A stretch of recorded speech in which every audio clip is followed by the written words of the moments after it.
mukadde waffe Engineer Lwomwa Daniel Bosa basebo ne banyabo kitalo nnyo kitalo ddala tuze tuwayamu n'owekitiibwa pulezidenti nga nyumizaamu bingi bitundu bazanyiraawo n'amagezi omugenzi gyabawanga kubira bizinesi naki nga bingi byamwogerako era nga bajja okubitottola tulabanga ng'eggwanga tufiiriddwa nnyo nnyonyi ddala twagala okugumya famire famire eno nayo ng'eyinza okwesanga nga mulimu bemanyi abamu nasomako nabo bwe bityo mpolampola kitalo nnyo kitalo ddala ebyembi waliwo ebintu kati ebifuuse kumpi ebya bulijjo ate nga kikyamu naye kati bifuuse bya bulijjo awatali komo. Twabadde mu palamenti eyo ne mbuuza minisita wa internal affairs ne mugamba naye mwatusuubiza lipooti ku bantu abazze battibwa buli gwe batta nga batusuubiza lipooti Kaweesi bagamba lipooti ejja kujja Joan Kagezi waliwo n'ono Gichuli Bambi yali kyali waabwe naye ne bamuli Amanda n'abalala bangi ne batusuubiza nti bajja kutuwa ng'eggwanga lipooti tutegeere exactly ki ekigenda mu maaso ne tumujjukiza ne tumugamba nti kaakati mulinze batte bameka mulyoke mutuwe lipooti tutegeere exactly ki ekigenda mu maaso ku nsonga zino. Njagala okwebaza abavubuka n'abavubuka ennaku zino babazaalawa nnyo abo bayaaye naki n'abavubuka beekozeemu omulimu ne bagamba nti poliisi yo ejja tugamba bakola ku lipooti myaka 10 myaka emeka abantu bano katubagobe ffe nga ffe babadde nga kumira nsanafu nno kubanga omuntu alina emmundu naye ne mugamba ffe katumugobe katubagobe abavubuka abo tubakubire mu ngalo kyebakoze kyabuzira nnyo ne bagala twagala tutegeere kubanga bwe tunalinda nti banoonyereze biyinza obutagwa ne babyekwatiramu era gye byaweredde nga babiri bafudde omu batugambye agenda awona omu.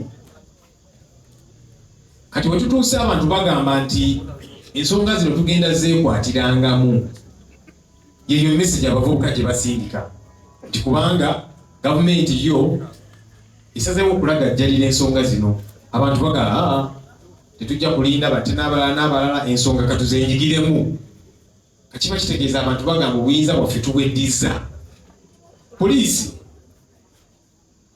abantu bano oba bibalemye mugambe nti kakati abantu ba bulijjo mutuyambeko okunoonyereza kubanga babalaze nti basobolera ddala kubanga ababbi babakutte abatemu si nababbi era katusuubire nti kati cruise zetufunye kuwona akyali omulamu zijja tuyamba katusuubire tebatugambye nti ne ku kibala kyo tukyanoonyereza tukyakola ki ono y'omu ku batemu kaakati tumulina. Ebintu bino bitiisa namuko oluusi oba oliawo nga waliwo abalina gwe bapulaningira ekigenda mpolampola nekifuuka nnomu nekifuuka kya bulijjo such that eventually omuntu bo nga bo gwe batagetinga bwe kimutuukako kiba kifuuse kya bulijjo. So tulina kubeera bulindaala tulina kwebereramu ng'abavubuka abo bakoze kulaba nti twanganga embeera eno. Kitalo nnyo kitalo ddala katusubire kinaatuwa lesoni ng'eggwanga kubanga lesoni tuze tufuna nnyingi mpitirivu naye tulinga abatazipiikinga okola ekyo ekisaanidde okolebwa. Ate ne bannaffe abali mu gavumenti tubyogera nnyo tugamba nti tewali ali seefu taliiwo. I think olunaku lw'eggulo General Katumba Wamala yabaddewo wano era naye n'awa story ye oyo general ate minister era ne bamugezaako musajja wattu n'afiirwa muwala we teri ali safe. Eggwanga bwe libanga bwekiti bwe kitambula ng'abalina emmundu bangi bayitirivu lawlessness nga bwe tukiyita obutatambulira ku mateeka tewali abeera safe tewali. So oyinza okulowooza nti kakati guli safe Kaweesi omugenzi munnange yalina n'abakuumi naye ne bamudda musajja wattu tewali ali safe. So kino nakyo kituwa ekyokuyiga naddala bannaffe mbeera nnyo nabe mu paalamenti nga bwe tunyumyamuko ne tuseka ne tuyomba oluusi nga mbaga n'ebintu bino lwaki temubiraba ne mbitegeera nga mmwe. Kino kitulaga nti tewali ali safe. Ffenna tukole ekisoboka ng'eggwanga okulaba nti obeerawo obutebenkevu. Lawlessness nga bwe tugimanyi eggweewo. Nasiina nti Oweekitiibwa President nsaba kwanjula babaka bannange Oweekitiibwa Aloysius Mukasa oyo neighbor w'ekitundu kino era nga twagala okwebaza kubanga obadde ojja nnyo wano okuyimirira wamu ne family. Oweekitiibwa Helen Nakimuli mbaka omukyalo w'e Kalangala oyo shadow minister waffe w'ebyempuliziganya. Yo gavumenti eringiridde tukwasaganya emirimu tubeere mu parliament nga minisita tebaliyo babeera wasimanyi na kumanya nengamba ba shadow minister bange nti kakati mwe muliwo okwasaganya ensonga era njagala kubeebaza abantu aba president beyankwasa. Njagala okwebaza n'abakulembeze abalala ab'enjawulo bendabye mwe bali kubeerawo bafutusojja bageto youth balengeddeeyo story ekinaye baana ekitalo nye kya muzeeyi naye mwe bali kubeerawo mwe bali nakuuma mpisa.